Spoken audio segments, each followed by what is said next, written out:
session. Ayun, again, magandang gabi po sa inyo lahat. This is Carlo Rivera, joined with Mr. Imran Zaidi from Access.com. At ngayong gabi, ating po pag-uusapan ang risk management. Of course, we also added a couple of topics that might interest you ngayong gabi. Alright? So, bago po ang lahat, paalaala lamang na ang ating ginagawa or ang ating pag-trade is a risky endeavor. May kakibat pong risk. Which is why risk management is tantamount or imperative para kayo ay makapag-trade safely and smoothly. At dahil po dyan, ito po yung mas mahabang version ng ating disclaimer. And hopefully, kung kaya po basahin mo please, you can get back to it, especially sa ating record. Here are some house rules naman po that we would like to share with you. So basically, kayo po as audience no, or as participants, maaari nyo pong gamitin ang ating Q&A tab dyan sa baba or even yung ating chat box. No? So pwede nyo pong gamitin yan and kagandahan po dyan, no, ay pwede nyo po yan tawag dito, pwede nyo po yung gamitin to post your questions and comments para aming mabasa at magawan ng response. No? That will be relevant para sa ating discussion as we move forward dito sa ating webinar. And of course, as mentioned, no, nirecord po natin ang ating webinar para sa inyo so that you can watch, rewatch, ng paulit-ulit at our video doc on YouTube. It will be posted, no, more or less by Wednesday next week. Yeah. And lastly, your participation is highly encouraged. So at sa ating mga attendees dyan, na mayroong gusto sabihin, gamitin niyo naman po ang chat box to let us know. Ayan. Tapos sasagutin namin siya live dito sa ating chat. And with that said, I would like to move on to the topic at hand, which is risk management. And this topic will be presented by none other than Mr. Imran Zaidi. All right. Thank you so much, Carlo. So, allow me to share my screen. Go ahead, brother. Ayan. Ayan. Nakikita na po ba ang aking screen? All right. Okay. So, good evening, everyone. Risk management. Okay. So, yan yung pag-uusapan natin ngayong gabing ito. And for me, no, ang risk management ay tinuturing kong holy grail. Okay? Some would say na yung holy grail ng trading ay about finding your edge, no, with regards to your trading strategies, trading systems. Pero para sa akin, useless lahat ng yon kung hindi mo sasabayan ng risk management. Basically, any strategy works. Any strategy works so long as meron kang kaakibat na tamang risk management. So, ano-ano ba yung mga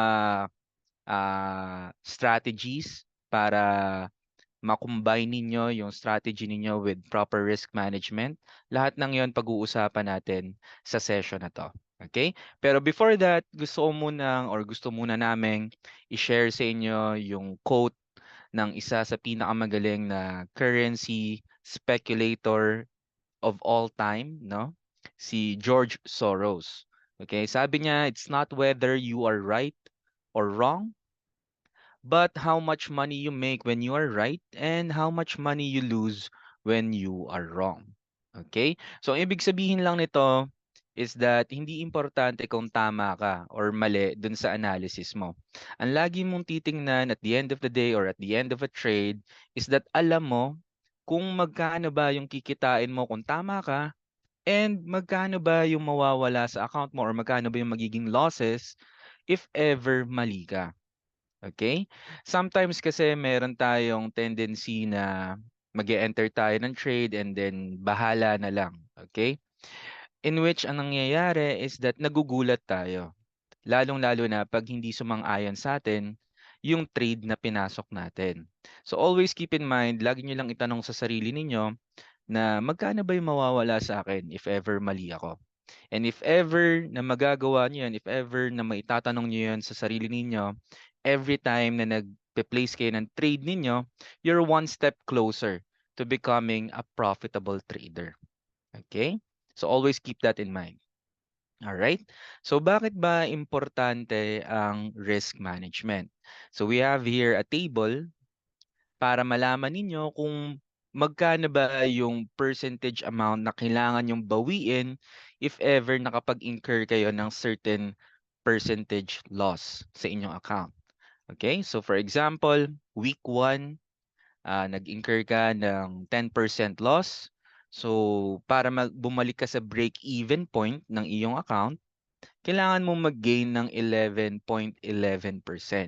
Very manageable 'to, yung 11.11% kayang-kaya pa 'yan. Pero as you go down, the percentages, ayan, makikita ninyo na palaki ng palaki yung kailangan ninyong bawiin para lang makabalik kayo sa break-even point ng inyong account, okay? And I have a mentor before na sabi niya sa akin na once na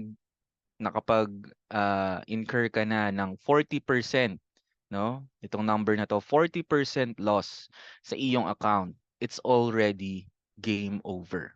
Okay? Kasi kailangan mo ng mag-gain ng 66.67% para lamang mabawi mo yung mga natalo mo, which is very hard. It's really really hard to gain 66% even in a year, even in a year. Yung isa sa pinaka successful na fund of all time, yung Medallion Fund ng Renaissance Technology. Yung kanilang annual returns is nag-a-average ng 30%. So kung yung pinakamagaling na fund sa buong mundo is hindi kayang mag-generate ng 66.67% on average, paano pa ikaw, 'di ba? So ano ba yung dapat mong gawin if ever man na naka-incur ka ng 40, 50, 60% loss? The best thing to do is to top up, okay?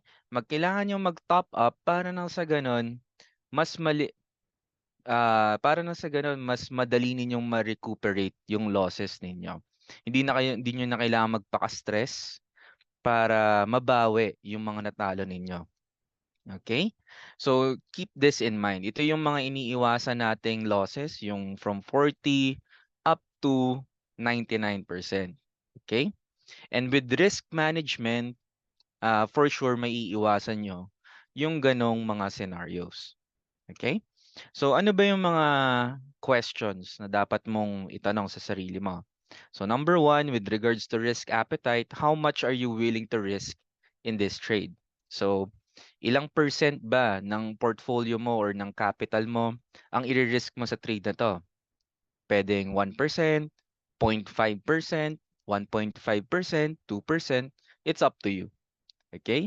Next is the position size. How many pips or points should you put in this trade? Okay? Dapat alam ninyo kung ilan ba yung stop loss distance ninyo from your entry point. Hindi pwedeng bahala na lang. Remember, you are a trader. That is your identity right now. And bilang isang trader, kailangan calculated lahat ng mga moves ninyo. 'Di ba? Kailangan kailangan na napag-isipan ninyo lahat ng decision na ginagawa ninyo, 'di ba? Hindi puwedeng bahala na lang. Nakikita niyo naman 'yan sa mga movies, 'di ba? Sa Wolf of Wall Street, sa Wall Street, lahat lahat sila calculated yung mga moves nila kasi gano'n gano'n ang isang trader, okay? Lahat ng risk ina-account niya and lahat ng potential scenarios niya into consideration. Alright? Next is exit orders. Where should I place my SL, stop loss, or take profit? Very important to. So the first part of your trade is entering and the second part is exiting. Siyempre mas importante yung exit kesa sa entry. Okay? So kung maganda kung sniper entry yung nakuha mong trade pero lackluster naman yung exit mo, sayang naman, 'di ba? And then for the last one is what is my state of mind at the time of placing this trade? This is very important. Stress ka ba? Nagbabawi ka ba? Okay, you have to internalize your emotions because it could affect. Okay? Ang isa sa mga techniques na pwede niyong gamitin for your trader psyche is to jot down kung ano yung nararamdaman nyo during that time. Kalmado ka ba? Are you in a state of equilibrium ba? Or medyo tilted ka ba? Okay, so kung tilted ka, it's better to leave it alone kasi everyday naman may opportunity to trade. Hindi naman mawawala yung market. Lagi naman siya nandyan. It's always open from Monday to Friday. And kung tilted ka ngayon, baka maapektuhan yung mga decisions na gagawin mo with regards to your trading. Okay? Ayan. So please take that into consideration.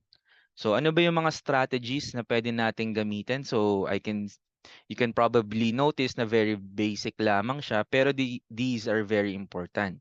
Number one is utilizing stop losses. Yung stop loss, ang isa sa pinakang makokontrol ninyong aspeto ng inyong trades. Okay? Hindi mo makokontrol kung saan pupunta yung market, yung price, pero yung stop loss, pwedeng-pwede mo siyang makontrol.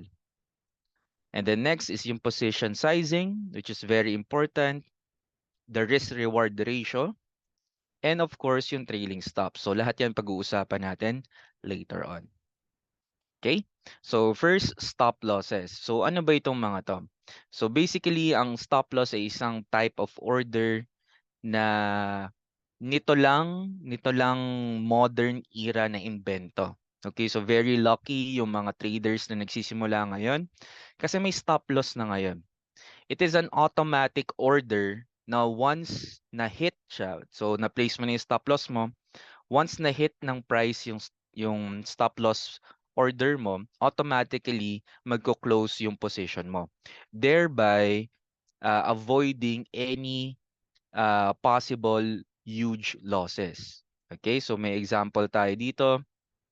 So nag-buy si trader dito sa dot, umangat, and then eventually bumaba siya. Instead na i-hold ni trader yung position niya at mag-incur pa siya ng mas malaking loss, nag-play siya ng stop loss dito sa red line na yan. And by doing so, na-limit niya yung amount of loss na pwedeng ma-incur ng kanyang account. Okay, so noong unang panahon wala na to, walang stop loss dati. Everything is manually placed nung unang panahon, mga 1980s, 1970s, even 1990s. So yung mga traders na nagsisimula ngayon, very lucky kayo kasi naka-built-in na yung type of order na yan sa inyong trading platform. Nasa sa inyo na lang kung i-utilize ninyo. Okay? Ayan. So we have an example here na nangyayari, no? Although rare. Okay? Which is yung occurrence ng slippage. So a slippage occurs when there is a gap between the previous price and the next price. Okay? As you can see right here, meron tayong gap. And unfortunately, within that gap, nandun yung ating stop loss order. So ano ang mangyayari if ever na nangyari to sa inyo? Ang mangyayari, yung stop loss order ninyo, mako-close at the next available price. Okay? So nangyayari to guys, this is a fact sa markets natin. Okay? Hindi kasi perfect yung yung mga assets na tinitrade natin in terms of liquidity. So meron talagang mga instances wherein masyadong mabilis yung volatility kung saan hindi na nakasabay yung available liquidity. Okay, so imagine niyo lang na napakaunti ng mga available na bid and ask orders. And then all of a sudden, merong market order na nag-buy. 1 million lots, market buy.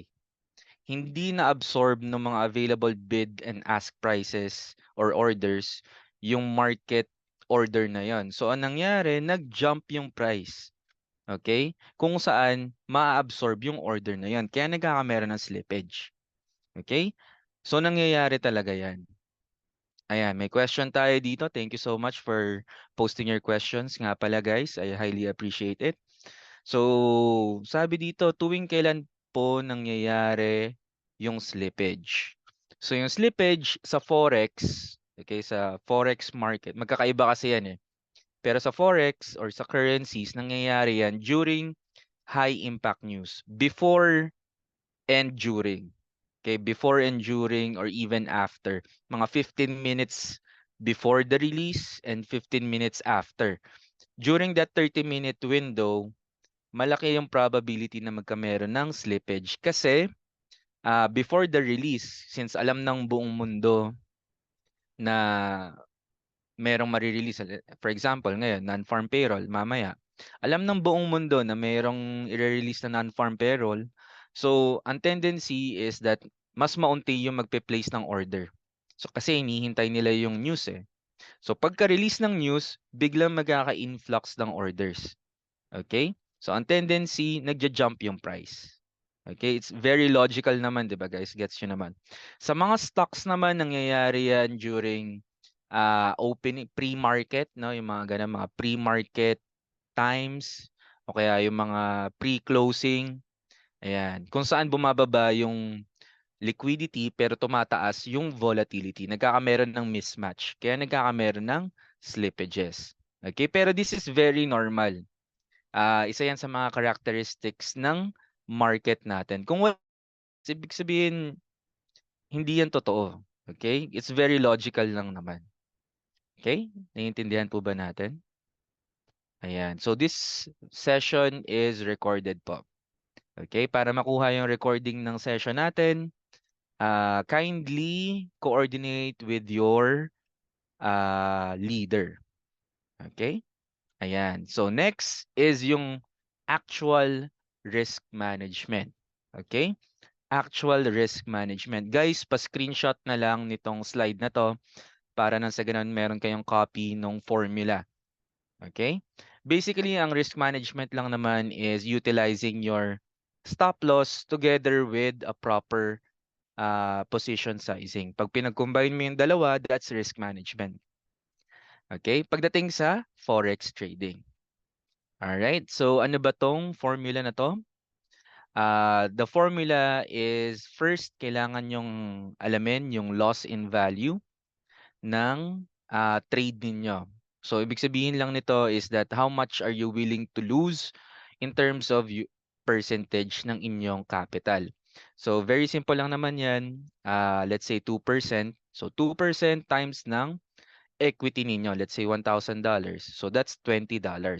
Ibig sabihin, pag na-hit yung stop loss mo, $20 yung mawawala sa account mo. Okay, so that is the loss in value.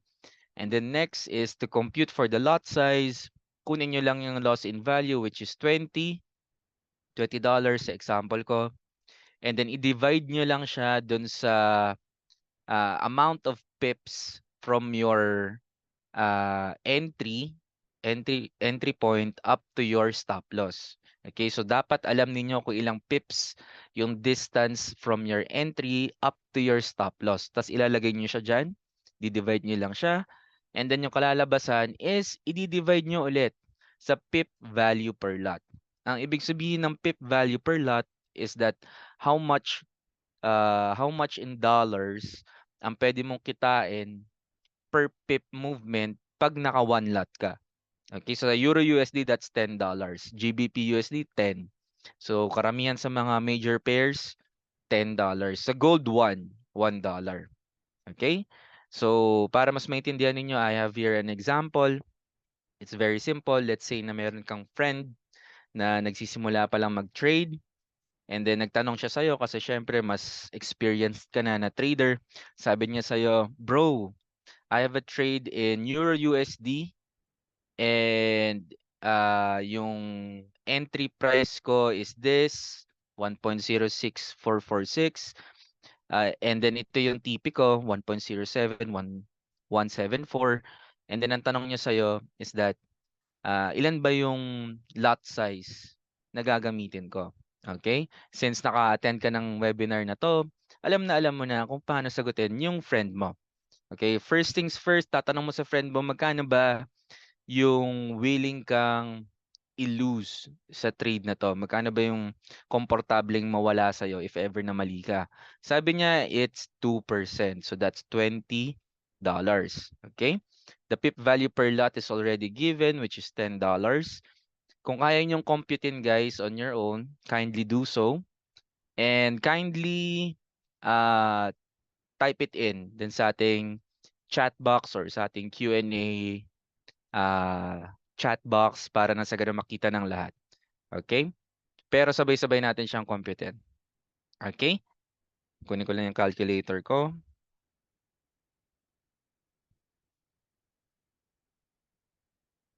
Ayan. Okay. So si trader ay merong $2,000 na equity. And then ang kanyang risk per trade is 2%. So times lang natin sa 0.02. Okay, that's $40. And then yung SL niya in pips is 24.3. So i-divide lang natin siya. Going back to the formula, divided by 24.3. Alright, so may lalabas ng isang mahabang number dyan. Huwag kayong matakot. Okay? And then next is that i-divide natin yung result na yon sa pip value per lot. This trader is trading Euro USD, so that's 10. Ayan, given na pala siya. Divide natin siya sa 10. And then, ang kalalabasan is yung lot size. So, I know na mahaba yung decimal point. Mag-focus lang kayo dun sa first two digits and then i-round down lang ninyo. Okay, huwag kayong mag-round up. Ang lumabas sa akin ay 0.16. So, mahaba siya, 0.1646, pero yung first two digits lang yung i-accommodate natin. Okay? So, same ba guys ang nakuha ninyo? Nasagot? Ayan, meron na pala tayo ditong calculations. Ayan. So, loss in value is the percentage loss times the equity. So, 2% times 2,000. That's $40. And then, afterwards, dinivide natin siya dun sa amount of pips from the entry price up to the stop loss, 24.3. And then afterwards, i-divide natin siya dun sa pip value per lot, which is $10 for Euro USD. Ang kinalabasan is, ayan, 0.164. Round down nyo lang. Disregard the third digit. 0.16. Ayan. So, yun yung isasagot nyo dun sa friend ninyo na bago pa lang sa trading. Okay? Gets po ba natin, guys? Okay, may question tayo dito. Yung 2% po ba, mandatory po ba yun? Anong advisable sa scalping? Okay, so yung 2% is yung risk appetite ng trader. Okay? So when it comes to the risk appetite, very subjective siya. It depends. It depends sa'yo eh. It depends sa'yo kung ilan ba yung risk appetite mo bilang trader. So magkakaiba kasi tayo. Pero when it comes to scalping, dapat mas mababa pa lalo. Kasi within a day, multiple entries yung ginagawa ng isang scalper. Maybe above 10 trades pa yon in a given session. And within a day, baka mas marami pa.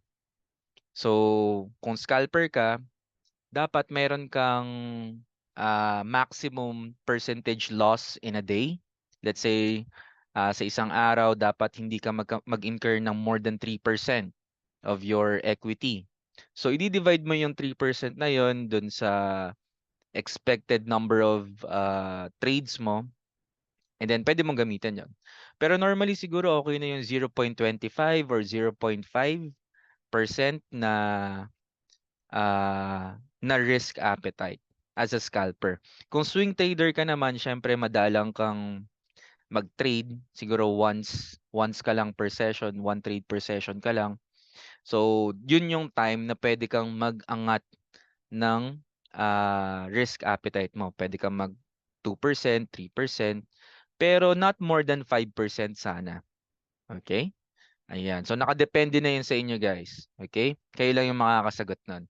Pero generally, yun yung formula na pwede nyong gamitin para nang sa ganun, hindi kayo nagugulat na, oh, bakit ganun? Ba't may malaki akong loss? Ano nangyari? 'Di ba? Hindi siya mangyayari. Okay? Kung i-apply nyo lang yung formula. Alright? Ayan. I hope that's clear, guys.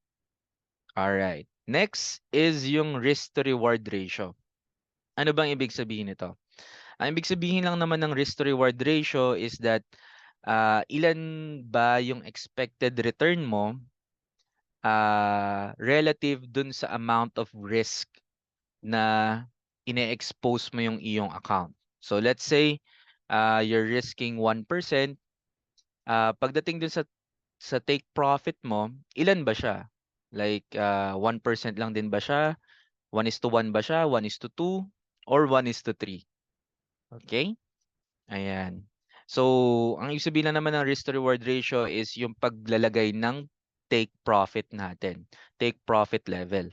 So, may example tayo dito. This is a 1:2 ratio, risk to reward ratio, meaning sa 50 pips na risk ni trader, uh, nag-expect siya ng 100 pip na target.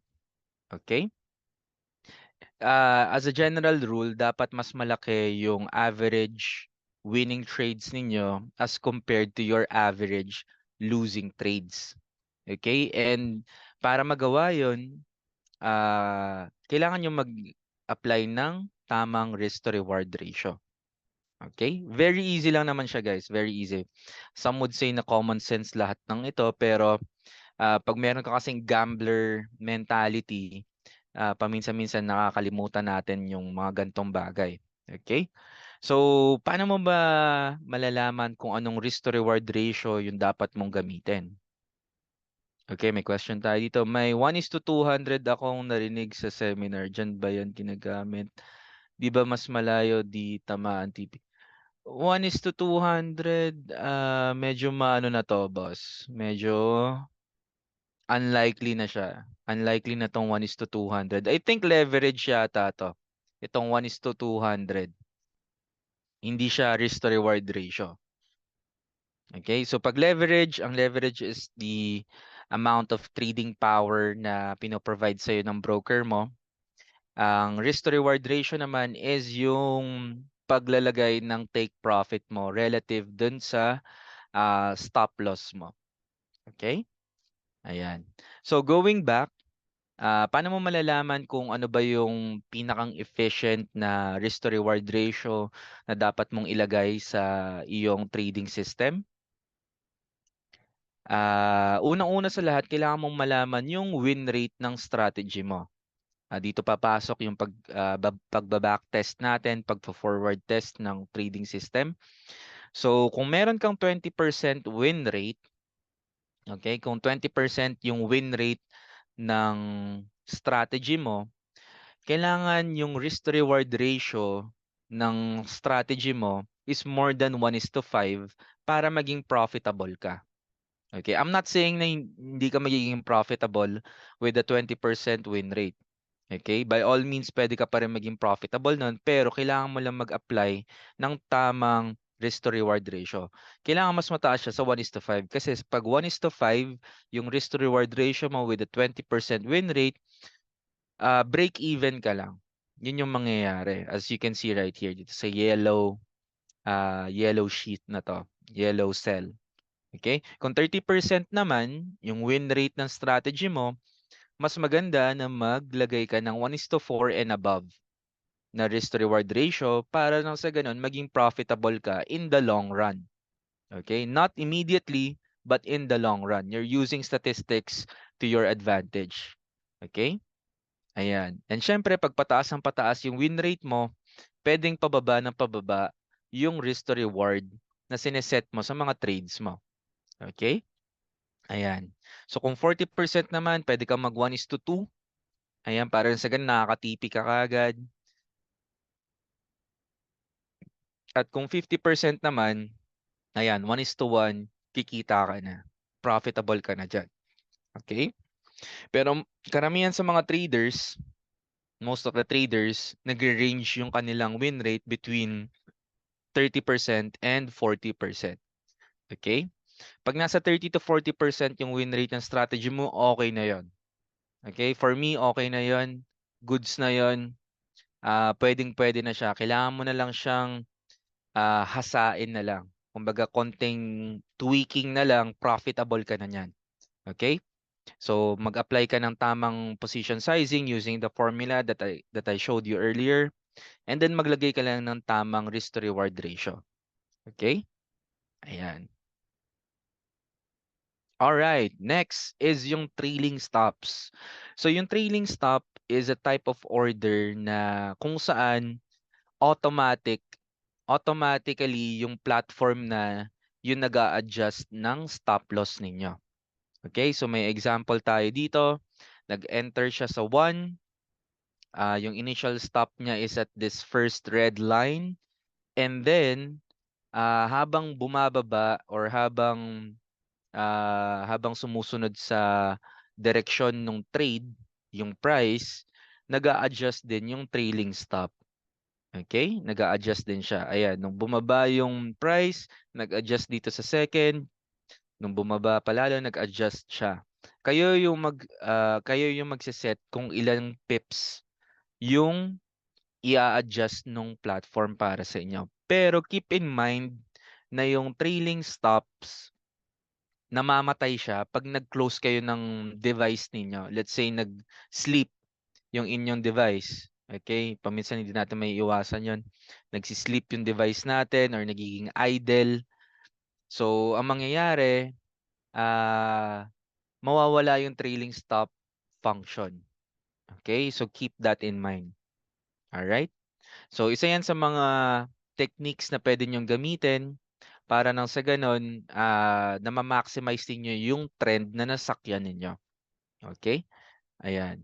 So, in this scenario, 5 beses na nag-adjust yung trailing stops ni trader. Anong gagawin para di mawala si trailing stop? Ang isa sa mga ginagawa ng mga clients namin is kumukuha sila ng VPS, yung Virtual Private Server. Pag kasi naka-VPS ka, it ensures na yung device na pinaglalagyan ng platform mo is 24/7 na bukas. Okay? Very cheap lang naman 'yon. I think it's around $10 to $20 per month. Pero nasa sa inyo rin 'yon kung worth it ba siya o hindi. It depends naman 'yan sa trader. Okay? So kaya mapapansin niyo yung mga merong bots, no, yung may mga EAs, yung may mga bots, algorithmic trading models, gumagamit sila ng VPS. Kasi once na naging idle yung machine or yung device na ginagamit nila, namamatay yung mga instructions na yon. Kaya very important yung VPS. Okay? Pero kung hindi naman kayo ganun ka hardcore sa mga trades ninyo, I think you can manage this manually. Okay, this is just one of the tools na pwede nyong gamitin para nang sa ganun mas mapadali yung buhay ninyo. Let's just say for example, meron kayong trading window and marami kayong tinetrade. So instead na naka-monitor kayo sa instead na constantly kayo naka-monitor dun sa mga assets na pinag-trade ninyo, pwede kayong mag-set ng trailing stop. Okay? Since during the trading window naman, naka-open naman yung device mo, nag-check ka naman ng maraming currency pairs, hindi mamamatay yung device. Okay? Parang ganun lang siya. Alright? Ayan. Gets po ba natin, guys? Is it clear? Or meron po tayong gustong balikan? Ayan. I think gets naman. Very simple lang naman siya. As you can see, na very common sense naman lahat. Pero hindi siya ina-apply kasi hindi siya sexy. Okay, it's not something amazing or it's not revolutionary, pero it's essential. Okay, it's essential for a profitable trader. So always keep that in mind na pag nilagyan ninyo ng proper risk management strategy yung inyong trading system, most probably baka maging profitable trader na kayo. Okay? So, yun lang yung session ko. I'll be handing over the floor to my colleague, Carlo, in terms of Hello. the Ayun.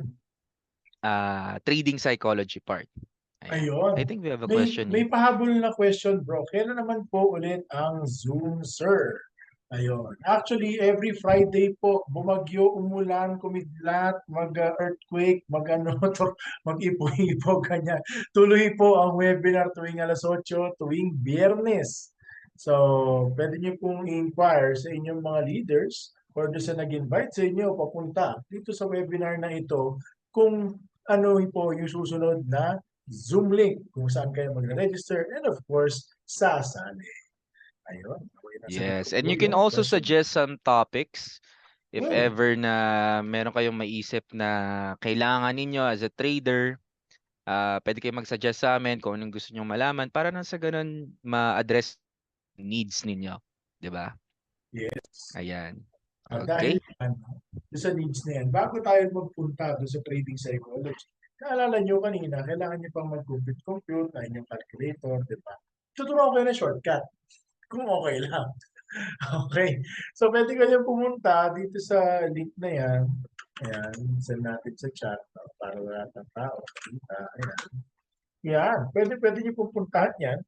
Tapos, dito na po nakasulat, no, yung tinatawag nating position size calculator. Yan. So, kung kunwari, meron kayong tinitrade na favorite sa Euro USD at may account kayo na say $500, ganyan. Tapos ang stop loss niyo is say for example, stop loss mo na. Stop loss niyo is what? 15 pips. At ang ratio ninyo is 2%. Yan. So click nyo lang po yung calculate at nakasulat na po na pwede kayong mag 0.07 lots. So ito na po yung lot size na gagamitin ninyo para sa $10 na nililist ninyo, which is basically 2% of the $500. So pwede naman po automatic, no, na somebody will tawag dito, or something else will do the computation on your behalf. Yung mga nauna pong session, could I request a link copy to watch? Sige po, hanapin po namin in a few. Unfortunately, wala lang sa akin ang link right now dahil wala po ako sa bahay. Ayan. So, pwede ko po i-send sa inyong leader. Kung maaari, pakikulit lang po ako. Or kung sino man po ang nag-invite sa inyo. Okay? Para ma-send ko po yung ating YouTube link. Alright. So, kung gusto niyo naman po ng gold, pwede nyo pong palitan to ng XCU USD. At yun ang pa rin ang pera natin. So, pwede tayo ma-calculate. At sabi ay, ayun, 0.67 lots naman ang ipitrade ninyo kay gold at 2% na mayroong 15 na stop loss. Pero masyado manipis to. Usually, mga SL niyan, mga nasa 60 pips, ganyan, kapag discount. So, pwede nyo pong adjust accordingly. Ayun, sabi is mga 0.17 lots. Medyo risky, pero kung stop loss nyo naman is ganito kalayo, pwede na rin. Actually, kahit 100 pips to para mas accurate. Ayan, 0.1 lot sa $500, trading at a 2% risk ratio. Okay? So, pwede nyo po gamitin ito. Nasend ko na rin po yung link dyan sa chat at pag-practicean nyo po during the time na meron kayong oras para mag-practice, mag-trade para mas mahasa pa ang pag-take po ninyo ng actual lot size for every trade. Because that way, hindi po nasusobrahan ng baba ang lot size ninyo na nililimit naman yung profit potential ninyo sana. Or, hindi naman sobrang lumalagpas na to the point naman, sobrang laki naman na nagiging exposure ninyo versus your equity. Diba? So, pwede nyo pong feel free to use these calculators. Libre po yan anytime. Okay? Alright. So, lipat na po tayo sa totoong topic natin at hand, which is trading psychology. Ayan. Okay. So, Ngayong araw po, ngayong gabi naman, sa side ko naman po, pag-usapan po natin kung ano ba tumatakbo sa ating mga kaisipan habang tayo nagtitrade at maaari na nagkukos sa atin ng hindi naman pagkasira. Sorry. Pero ng pagkadismaya, frustration, and all those things. Let's see. Okay. So ano po ba ang trading psychology? Well, ito lang naman po ay isang pangmalawakan na definition, no, that explains trading behavior and emotions ng mga tao na nagte-trade. Okay? So, marami dyan sa emotions na yan, maaaring makatulong sa inyo, pero yung iba, downright, hindi na.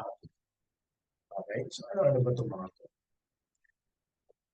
Basically, lima lang naman po na-identify natin so far. Yan po yung fear, yung greed, yung hope, yung frustration, and ang pinakamatindi, yung envy. Alright. Ano po ba at paano po ba ito at come about? First and foremost is fear. So, by definition, fear is an emotional response to the potential loss or uncertainty in the market. Takot. Ito na yung nagkakaroon kayo ng fight or flight reaction, or andyan na yung tendency natin na palagi sa feeling natin ay magkukos sa atin ng kawalan or loss. So, sa paanong paraan ba ito nag-display? First and foremost, fear of losing money. Takot tayo mawalan ng pera. Lahat naman po takot mawala. Kaya nga tayo nagbabag. Sigurado natin yung bag natin nakatabi, di ba? Pero basically, that's your risk management. Pero somehow, dahil nga sobrang cautious natin sa pag-trade, no? Sobrang hesitant tayo pumasok, maraming pagkakataon na nagkakos ito ng missed opportunities naman para sa ating mga traders. Alright? Dahil nga profitable sana yung strategy, unfortunately, hindi natin nagagamit. Kasi natakot tayo. Napangunahan tayo ng takot. Okay? Alright, next. Yun naman po yung susunod na fear. The fear of missing out. Ito naman po klase ng takot na to. Ito na yung pagkakataon where some traders naman magkakaroon or magkagawa sila ng, well, takot sila na hindi sila makasabay doon sa agos na kung saan iba kumita na ganyan. Sabay ako dyan para kumita rin ako. Alright? So, ang tendency dito is pagkakaroon kayo ngayon ng impulsive trades. And the more na magkaroon kayo ng impulsive trades, mga trades na hindi pinag-isipan, sometimes, mawawala na kayo sa inyong trading plan. So, anong tendency? Siyempre, kadalasan, dahil nga alam, kakala mo, nasa gitna pa lang, at may kikitain ka pa, yung pala, doon na nag-reverse, ayun na. Doon ka na tinalo ng market. Okay? So, sometimes, kung lipas na, tanggapin na lang po natin, natapos na. Move on na lang po sa susunod na opportunity. Tandaan po natin na wala po tinatawag ng one time, big time pagdating po sa trading. Okay? So, ito po ay isang klase ng pag-invest where patience is key. Next, fear of being wrong. Takot magkamali. Okay? So, may mga pagkakataon po na may mga traders, no, especially sa mga bago, takot pa silang magkamali. Kaso, ang kagandahan po dito, or rather, masama kasi nito, syempre, kung hindi tayo nagkakamali, hindi po tayo nag-growth. And as traders, siyempre, kapag nagpa-practice or nagtatry kayo ng strategy ninyo, siguro naman mas maganda, no, na makatigil kayo ng pagkakamali sa simula. Kaysa kapag nakapag-all-in na kayo, rather, nakapasok na kayo in such a way na medyo malaki-laki na yung mga nilalagay nyo dyan or tinetrade natin, saka pa lang kayo magkakamali, ay masakit yun. Okay? So, ideally, kailangan lang talaga natin i-manage itong fear na. And of course, fear of uncertainty. Sabi ni Coach Carlo, wala namang kasing 100% sa market. Totoo po yun. Wala talagang 100%. At syempre, knowing this information sa market. Okay? Alright? So, it doesn't mean na hindi tayo papasok. Kasi sayang naman, or rather, just because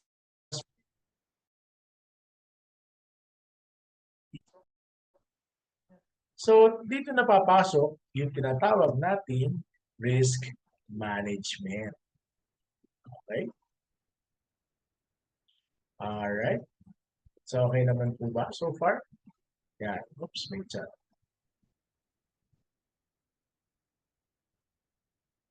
Hello? Ayan. Okay na ba, bro? Sorry, parang nagkaroon ng problem yung microphone ko. Hello? Hello? Ayan. Alright, so I think okay na, no? Nag-improve na yung microphone natin. Parang somehow na-disconnect yung headset ko. Pasensya na po. Alright, so here are some common emotions naman or next common emotion in trading, which is greed. Siyempre, kung takot ka, meron naman, well, sadyang gahaman lang talaga. Pagkagahaman, yan.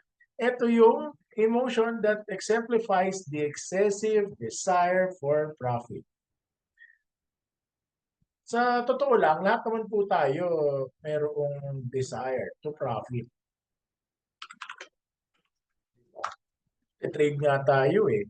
So meaning, kaya tayo nagtitrade kasi gusto nating somehow makakuha naman ng something from the market. Diba? Pero anything in excess is always dangerous. Alright? And sometimes, kapag tinamaan tayo ng greed, well, yung ating strategy, medyo napag-iiwanan. Nakakalimutan natin. Kasi hindi naman talaga dapat. Okay? So, tuwing kailan ito sumisipa? Well, first and foremost, kapag kayo ay naghahabol ng mga unrealistic na gains. Sample, ng unrealistic na gain. Gusto ko madouble ko yung pera ko in 2 days. Di ba? Di ba? Posible siya, yes. But it doesn't mean viable siyang gawin. Kasi again, kapag masyado tayong nagmamadali, mas lalo tayong napapako ng malalim.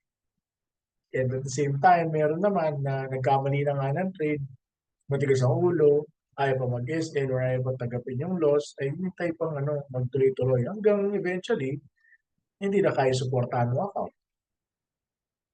So, paano yun? So again, when you're dealing with greed, medyo yan. So kailangan i-balance lang din natin. Alright? Next. Overtrading. Yun nga, kakahabol mo dun sa sinasabing 100% ROI in 2 days. Ayan. Trade ka ng trade ngayon. Masama nito dahil nakatingin ka palagi dyan sa yung screen, sa yung charts, ang tendency mo is makakakita ka ng mga trading position na does not exist in the first place. Nakakaaning tumingin ng charts, lalo na kung yan lang ang tinitignan nyo maghapon, or rather, for prolonged periods of time. Kaya ideally, kapag kayo magpe-place ng or magte-trade ganyan, ideally, dapat nandun kayo sa state of calm. Chill lang kayo. Hindi masyadong masaya, hindi masyadong malungkot. Sakto lang, yun. Yun yung pinakamagandang pagkakataon to trade. Okay? Dahil kapag inabuso natin, na-print tayo ng trade, mas malaki pa rin ang tendency na ma-overexpose naman tayo.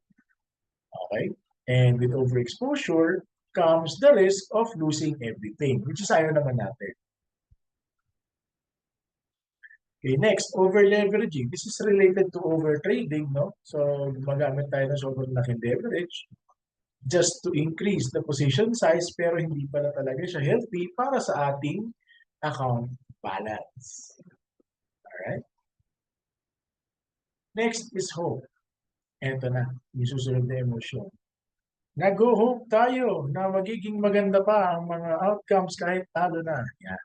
So usually, dun yung pinaka-central idea niya. That is the desire for a positive outcome despite the objective signs na hindi siya talaga, hindi maganda yung ginawa nating trade. Ito na yung mga positive visual thinking, sana mag-reverse na, sana ganito, sana ganyan, sana ganon, di ba? Marami tayo na encounter na ganyan, lalo na sa mga nagsisimula pa lamang. Pero siyempre, kahit na kahit na anong sana natin, it doesn't mean na si market aayon sa atin. Because again, the market is an objective, the market has a very objective representation of the positive outcomes or yung wishful thinking ng maraming trader at hindi lang ikaw. At ang representation nun is yung actual price. Yan. Very objective, di ba? So, kahit na anong mangyari, kung saan man mapunta at mapatpad ang price, it is what it is. That's the market telling you na yun yung outcome. Na kung nag-hope tayo na babalikwas or magre-reverse somewhere ang price, well, hindi po natin kayang i-out money ang market. Kung within our power, hindi po natin yung kayang gawin. Our job as traders is to ride kung saan papunta ang market. And that's where we get our profits from. Malinaw po? Ayan. Alright. Okay. So, first and most common na symptom ng pag-hope ay yung holding on to losing trades. Ito na yung, ay, move ko kaya yung SL ko. Ay, parang yung SL ko tatamaan na. Gusto ko kaya ng konti. Yan. So, basically, ang nangyayari dyan is instead na mag-close na doon sa stop loss as discussed earlier, dun sa ating risk management portion, instead na nag-close na doon sa stop loss, may potential pa magtuloy-tuloy pa sa mas mababang price. Dahil doon sa pinanggalingan or sa pinagpuntahan rather ng stop loss na kayo ang naglagay. So instead na natigil na sana, namatay na yung sunog doon sa area ng stop loss, potentially mas lumaki pa siya. So might as well, if you are with very strict stop loss, dyan na lang yan. Or trailing stop. Sayang eh. Nandiyan naman yung tool. Pwede naman natin gamitin. Okay? Next would be, to ignore stop losses. Hindi na sila naglagay ng stop loss altogether. Mas malala. Alright? So, syempre, dahil nga may tendency, no, na talagang believe siya sa trading idea or sa strategy kanyang ginawa, hindi na naglagay ng stop loss, ayun na. Chances are, syempre, potentially, magiging malaki yung potential loss natin. Alright. And isa pa, yung unrealistic expectations. So, babalikan na natin yan si double your money in 1 month. Ganyan. Yun. Medyo unrealistic yun. Sabihin, I want to earn $1,000 pero titignan mo yung account niya, $50 ang laman. Tapos ang timeline niya, 1 month. Parang medyo imposible, di ba? So, sobrang laki sobrang laking tsamba para maabot yung ganong level. Ouch naman. Opo, puro po ganyan. Yan po yung silbi ng trading psychology. So, basically, nandun po tayo dapat sa tamang mindset lang. Hindi pwedeng exage yung mga gusto natin mangyari. Kasi nga naman, kapag ginawa natin yun, malaki ang tendency na instead na mag-hold on, makapag-gain tayo, chances are we are overexposing ourselves to possible risks na dapat minimitigate natin. Okay? Alright. Next, frustration. Ito na syempre, mga pagkakataon na dahil nga lose streak ka, 3 trade mo, sunod-sunod, talo. So, syempre, parang magagalit, naiinis, nakakasar, nagwisit, no? Doon sa ginawa nilang trading activity. So, nangyayari, parang ito yung outcome, ito yung result, di ba? Diba? So, ang tendency ngayon, syempre, dahil nga yung ating yung nasa isip natin hindi nagkakatotoo, naiinis tayo. Sa totoong buhay na lang, if we ask somebody to do this tapos hindi ginawa doon sa gusto mo, sorry. Diba? Frustrated ka ngayon. So, nangyayari ito. So, ngayon, when you're frustrated, the tendency is for you to have or to do emotional decision making, hindi na siya rational. Emotional na siya. So thus, causing you to ignore your strategy, and in fact, more often than not, kalimutan na yung strategy nila altogether, which is ayaw naman natin. Okay? Mawala ka sa disiplina kasi. So, sometimes, ang ginagawa nitong mga na-frustrate ay gaganti siya sa market. Paano? Eh di magre-revenge trading na lang. Mag-trade na lang ako ng ano, mag-trade na lang ako ng revenge trading. Gaganti ako sa market. Mabawi ko lang yung nawala sa akin. Yeah. Because, again, may mga taong ganito, maraming hindi umaamin. Ako, there was a time na ganito ginawa ko, lalo ko nasunog. So, I hope, hindi ko siya gawin, no? So, ang nangyayari dyan is kapag nakakatikip na ng talo tong si trader, gagawa siya ng bagong trade immediately, no? Walang analysis, wala lang. Gusto lang talaga niya ma-recovery na walang kapital. That is revenge trading. Okay? So, as much as possible, mag-analyze pa rin tayo, gamitin pa natin, pairalin pa rin natin ang rational thinking rather than emotions.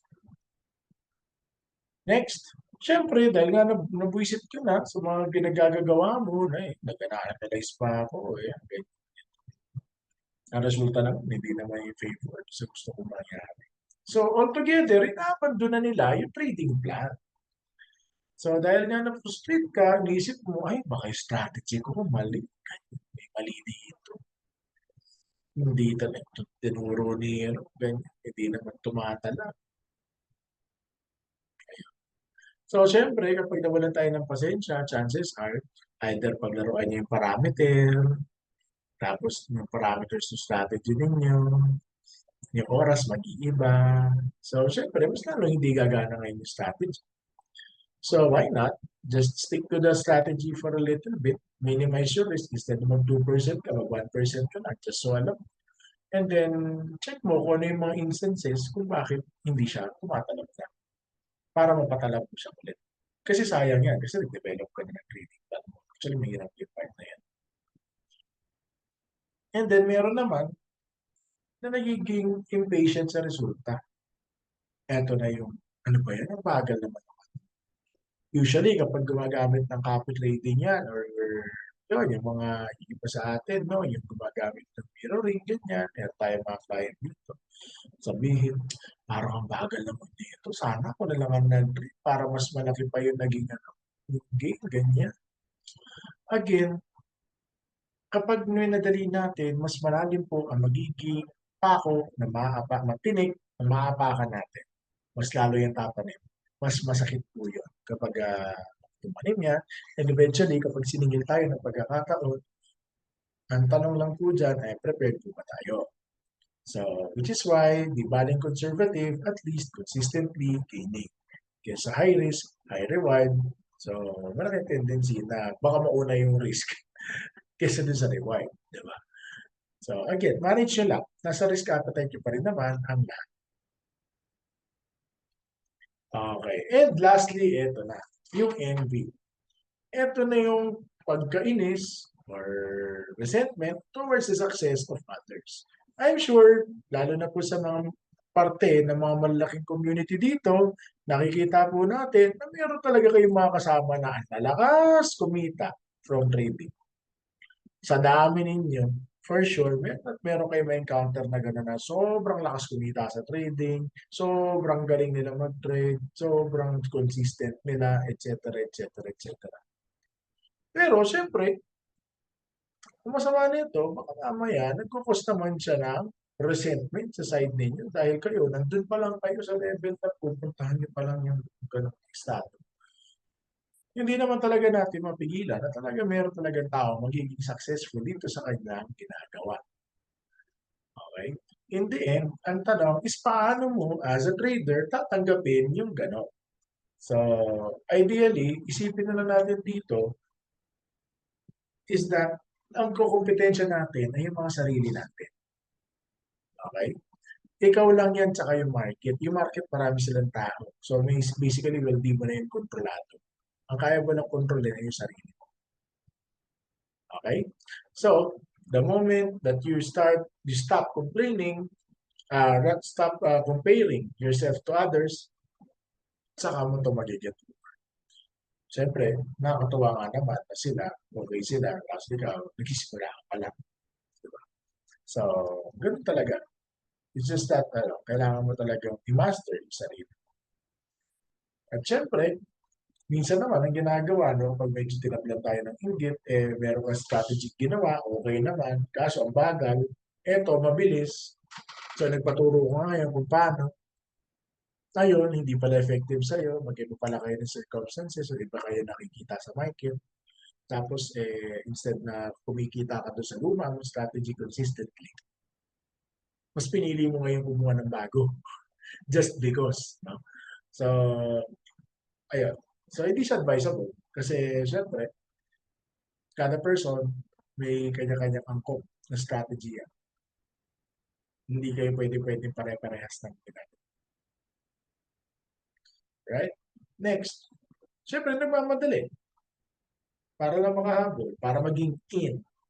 Okay. Dito po sa trading, hindi po fashion statement kung malaki yung kinikita ninyo or hindi. Ang importante at the end of the day, kumita kayo. Whether how significant it is or how minimal it is, nakadepende yan dun sa inyong trading activity plus sa inyong strategy. So, wag po kayo magmadali. Lahat po ng tao dumaan sa wala.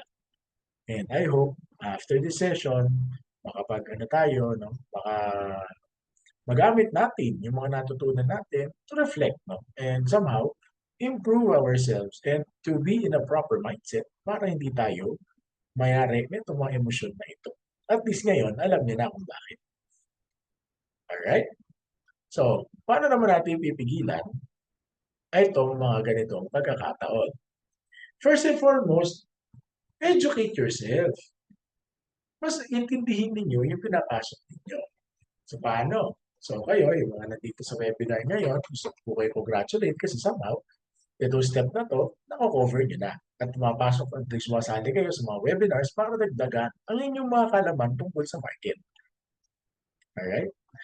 And then, next, of course, syempre, kapag attend kayo sa mga seminars and webinars natin, no, ideally, kailangan intindihin din si market in general para mas maintindihan ninyo kung bakit gumagalaw yung mga certain things when certain things happen, no?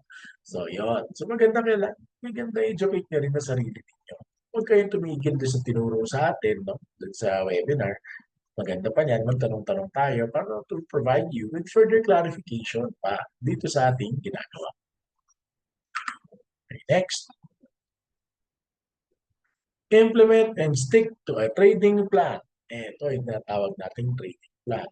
Si trading plan po, it is a list of things that you need to do, no? Yung step by step natin bago tayo mag-trade.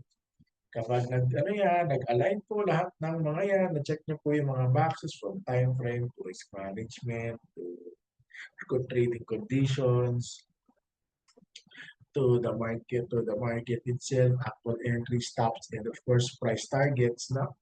Kung lahat po yan, naka-check yan, then definitely, mas malaki na po ang chance ninyo na magiging successful dyan sa trade na ginagawa ninyo compared sa walang plano-plano. Because remember, failing to plan is planning to fail. Yes. So, importante po yan. So, paano po gumawa nito? In our other sessions, mas matutulungan kayo sa pag-develop ng inyong sariling trading plan. Next, start small. Hindi naman po kailangan na sobrang laki kaagad ng tinetrade natin pagkapasok natin. Di baling maliit ang kinikita, but somehow, eventually, kapag naging consistent na at gumaling na kayo, you can gradually increase your position size. Okay? Again, huwag po magmadali. Just be patient at first and try to learn the market and from there, improve natin ang skills. No? Next, set realistic goals. Ang problema kasi, katulad nga na binanggit natin sa ibang mga traders, lalo na sa mga bago, porque na narinig din ng, ay, si ganito, yumaman sa trading. So, kung siya kaya niya, siguro naman ako kaya ko rin. Well, ang totoo niyan is, potentially pwede. Okay? However, ilang taon na ba niyang ginawa yan ahead of you? So kung meron siyang edge na ganun sa'yo, na ilang taong, ilang dekadang experience in trading versus ano. So somehow, medyo ayus-ayusin natin yung pagse-set ng goals na yan. Okay? Gusto ko makabili ako ng Ferrari by after 10 years of trading. Yeah, why not? Pwede. As long as, again, if it's realistic for you, go ahead. Kaso kung sinabi, gusto ko yung $50 ko, maging $1,000 by the end of the month. Medyo imposible yun. Medyo malaking yun. Medyo malaki-laki ang hahabulin. No? I mean, hindi naman imposible, pero sobrang hirap. So, just be realistic lang. Right? Next, maintain a journal. So, syempre, kaakibat ng trading plan ninyo, dapat meron kayong journal. Si journal naman, ang ginagawa dito is para sa, pwedeng sa Excel mo siya gawin, pwedeng sa notebook, papel, ganyan, papel, ballpen, pwede nyo gawin.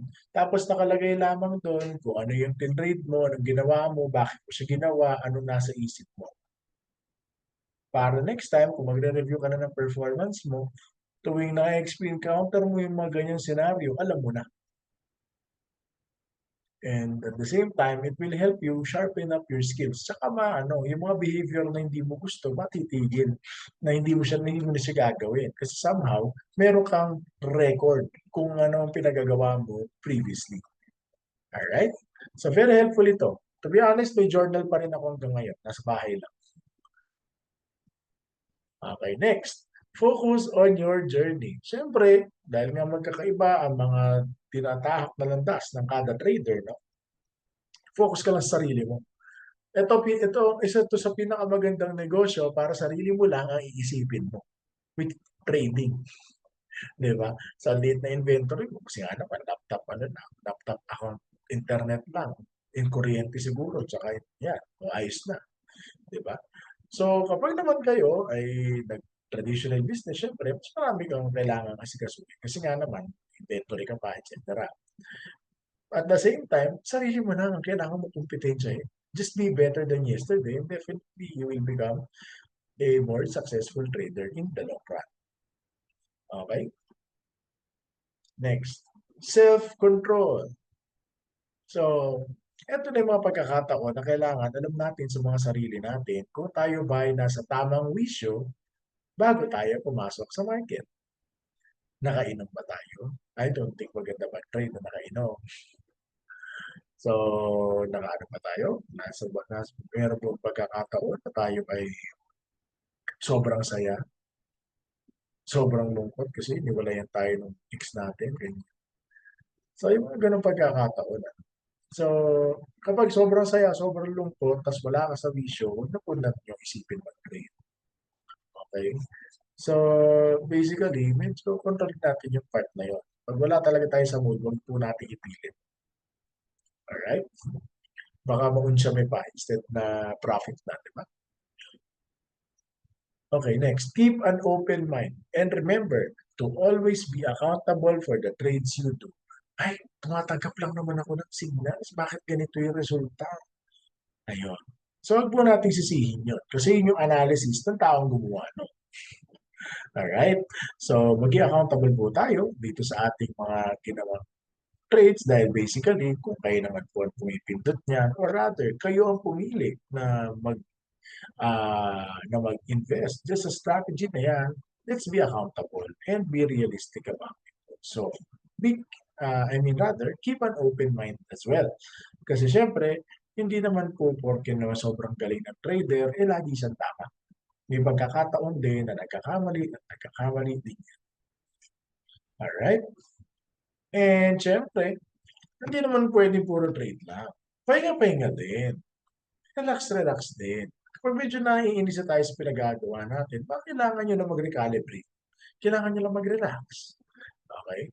So, syempre, taking the breaks will help you clear your mind and reduce impulsive decisions that may be driven by your emotions. Okay? So, yan. And syempre, kahit nagpapahinga kayo, mag-relax talaga kayo. Like, reward yourself. Lalo na kapag meron kayong ah, ginawang strategy na talagang sobrang naging effective sa inyo at nandun na kayo sa stage na yun. Baka bakasyon din. Hindi pwedeng ano lang. Hindi pwedeng puro deposit lang. Withdraw din. Tapos gamitin natin yung profits na yun to good use. Like, pambili ng bagong device. Or siguro, dahil dati, nag-mobile trading ka lang, bumili ka na ng laptop para talaga mas ma-analyze mo ng maigi yung market. Why not? Okay? Basta tandaan natin, when you're trading, always remember your reason why you started trading in the first place. For sure, karamihan sa atin dito, may mga goals na nasa isip, no?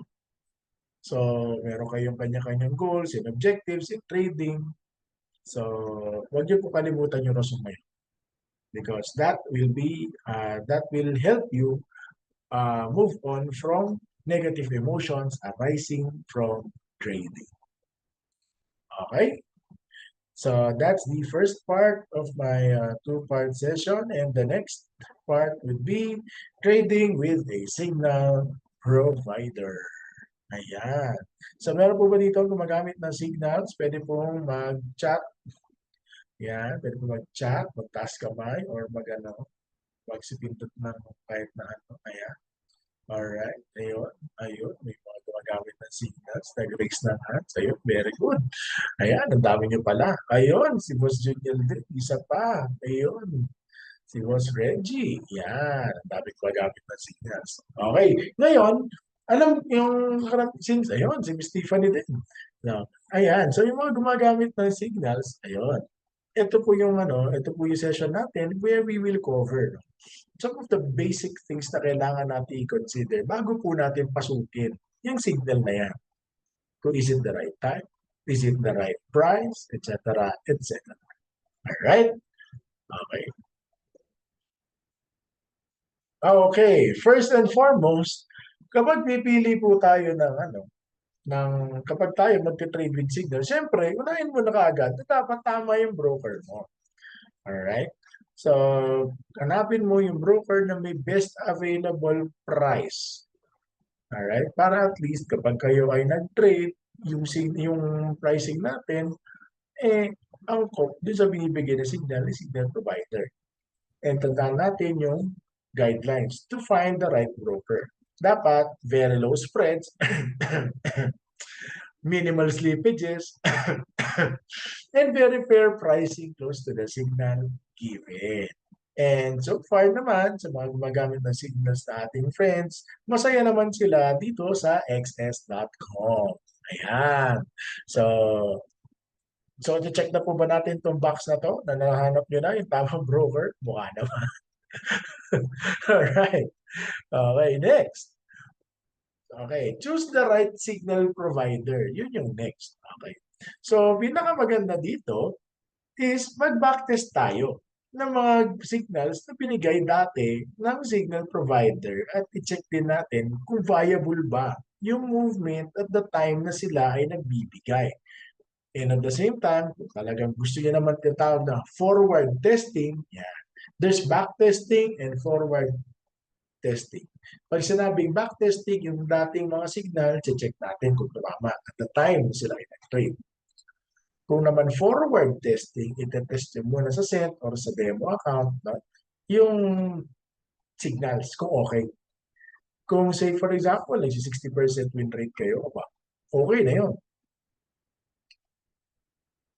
Alright? Tapos, you can also ask someone in the know, preferably or like your account manager, ganyan, or maybe people who, your leadership, no, just sa community ninyo, to help you analyze your performance. Para at least, yung performance mo, makita mo kung are you on the right track. Baka mamaya hindi. Okay? Then from there, saka nyo malalaman ngayon kung ano ba talaga yung root cause, kung bakit hindi tumatalab ang signals. May question dito. Meron din po kayo provider ng signal. Personally, marami tayong signal provider na friends. Unfortunately, hindi po ako pwedeng mag-recommend kasi conflict of interest po siya. Ako po ay part ng broker. Si broker po ay never magbibigay ng signal dahil yan po ay against sa ating regulatory policies. Ayun. Pero kung gusto niyo pong magkaroon ng signal, actually napakarami naman pong providers, no? So, maganda po na mag-exercise tayo ng due diligence when you do it. Ayun. Alright, next. Create your rules and implement the same. So, ano po ba ang rules na to? Oh, within 5 minutes, kapag pagkalabas ng signal, dapat na-place ko na. Otherwise, panis na yan. That's one way. Or, pagkalabas ng signal, check ko sa list of indicators ko kung parehas ba sila ng sinasabi. That's another way to filter your signal. What else? Ay, trading against the trend yung signal. Ay, ayoko na signal kasi trading against siya. Diba? Sabi, the trend is your friend until the end where it bends. Ayun. So, against pala siya. So, ayaw mo siya ngayon i-trade. So, again, kailangan kayo mismo maghanap kayo ng standardized na sistema that will help you identify identify further kung itong signals na binato sa inyo ay maganda ba o hindi. Okay? Next, time and price. Tignan nyo muna. Ito yung maitanong nyo sa sarili nyo, no? Is it still worthwhile? Ang ibig sabihin yan, lipas na eh. So, iniwan na ba yung price ko? Tumataas na yung price. Ito yung entry ng signal. Ito, drawing na lang nga natin. Mas maganda. Wait lang, sa may drawing. Yan. Oh, sabi na signal, buy. Buy daw. Kita po ba yung sulat natin? Buy daw at this price. Ang TP1 mo andito, yung price andito na. Papasok ka ba? Again, pagdating dyan sa bagay na yan, nasa inyo na po yun. Bakit? Kasi kayo lang naman ang magsasabi if it's still worthwhile or not. Okay? So, yun. So, kayo na ang magsabi niyan sa part na yan. Alright. So, delete natin. Okay, next. How much time has passed since the signal was out? Baka mamaya 2 hours ago pa yung signal, tapos na-trade mo pa, chances are, luma na yan. Baka updated na yung market dynamics at the time. Baka mamaya, ini-insist natin, signal, ganyan, 2 hours pa, wala pa, hindi pa masyadong lumayo, ganyan, pasok pa, pwede pa. Ako, good luck. Alright? Next, check the price how's the price at the time of checking? Malayo na ba? Mas bumaba ba? Mas tumaas pa sa current price? Mas gumanda ba ang placement? Or mas pumangit? So, kayo na ang mag-decide dyan sa part na yan. Which is why forward testing is necessary. Kailangan nyo siyang gawin para malaman ninyo kung okay ba sa inyo ang signal provider ninyo or hindi. Alright? Next. Yung trends. Ito mga tanong. Does the long-term trend show movement in the same direction? Am I counter-trading? Yan. So, kayo bahala kung alin man dyan ang gusto niyo gawin. Kasi, ayon dito sa ating pro tip, kapag strong ang trend, sundan nyo lang po yung trend. So, kung pababa yan, puro sell lang po ang signal na tanggapin nyo. Kapag naman, bullish ang trend, di puro buy lang po ang tatanggapin ninyong signal. At yun lang iti-trade natin. Kapag sideways naman, gumamit muna tayo ng mga oscillators. Mga overbought, oversold, tulad ng RSI, stochastics, ganyan, MACD, para ma-identify natin kung overbought na ba or oversold na ba si asset at the time na kayo ay magte-trade at paglabas ng signal. Kapag ganon, maaari nyo nang i-check or rather, mas mabibigyan kayo ng confidence since meron na kayong perspective na hindi lang po personal ninyo na perspective at yung signal. Kailangan alam nyo rin kung bakit binito yung signal na yun. Okay? Next, complementary strategy. Yung system ba na dinesign mo nag-a-agree doon sa signal na natanggap ninyo mula kay signal provider. Kumusta naman po ang fundamentals at technicals natin? Nag-agree ba lahat? So, kailangan yung tatlong yan, yung fundamentals, technicals, and of course, yung signal, kailangan lahat po yan nag-agree para ang inyong trade ay maging high probability trade. At dahil high probability na yan, malaki po ang tendency na yan ay maging winning trade na may winning result. Okay? Alright. So, tandaan po natin yung mga concepts na ito and at the same time, siyempre, kahit maganda naman ang maging ginawa natin, no, na pag-filter ng mga signals, huwag pa rin natin kalimutan mag-risk management. Hindi porke na sinabi ng signal provider, trade at 0.01. Yun na po yung gagamitin natin. Check din natin kung kumusta yung kung ilang percentage ba ang possible risk ninyo dyan. So, kaya nilabas natin yung calculator kanina na pwede ninyong gamitin to check. Okay? And with that said, thank you very much for listening. So, ngayon na po ang pagkakataon para kayo ay magtanong dito sa ating webinar. And allow me also to acknowledge the presence of our country manager, Mr. Dean Bautista. Ayun. Ulitin natin. Mr. Dean Bautista. Ayun. Okay, baka nasa call. Ayun. Alright. So sa mga attendees natin ngayong gabi, ang dami ninyo, grabe. So, meron po ba tayong question or mga bagay na gusto niyo i-clarify para mas mabigyan pa namin kayo ng guidance on how you'd be doing your risk management to manage your psyche and of course to how to conduct or rather to come up with better educated process in following signals. Meron po bang questions pa? Pwede ngayon na po ang magandang avenue para tayo ay magtanong.